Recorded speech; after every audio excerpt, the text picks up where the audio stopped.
In this video, I'm going to teach you how to activate Lyca Mobile SIM card in Portugal. It's a very easy process, so make sure to follow along. If you have acquired a Lyca Mobile SIM card, it is incredibly simple to get it working and properly activated. This is because you don't actually need to do any sort of manual input on the website or the mobile app. After you acquire the new SIM card, all that you have to do is pop your new SIM card into your phone and make sure that it is securely in place. So if you don't know how to install a SIM card on your phone, check the manual. Usually there will be a tray at the side or on the top. You insert the SIM, reboot your phone, and it is going to be detected. Give it a few minutes for the phone to detect the new SIM card, and once it is recognized, you will receive an SMS with the new mobile number and the details about the plan. You can restart your phone again and ensure that all the systems were properly set up. And to finish this off, all that you have to do is dial *131#.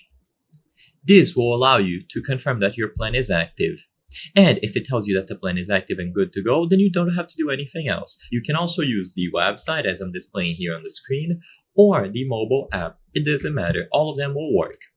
You can also activate a Lyca mobile bundle by typing or dialing 139, then the plan code, so an example would be 51003 if you have the Lyca Nacional M, and then hash. This is an example of activating a specific bundle.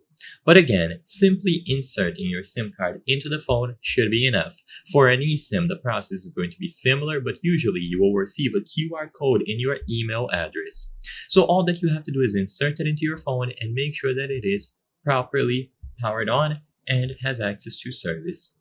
On the website, you can register the SIM, so if you choose this option here, you can go through the registration process, but like I said, this is independent from the activation process, and you only have to do this afterwards. So I hope I was able to help you. If this video helped you activate your Lyca Mobile SIM card in Portugal, please consider subscribing. As you can see, 83% of the people watching our videos are not subscribed. So by your subscription, you can help us make higher quality videos. Thank you for watching, and I'll see you on the next one.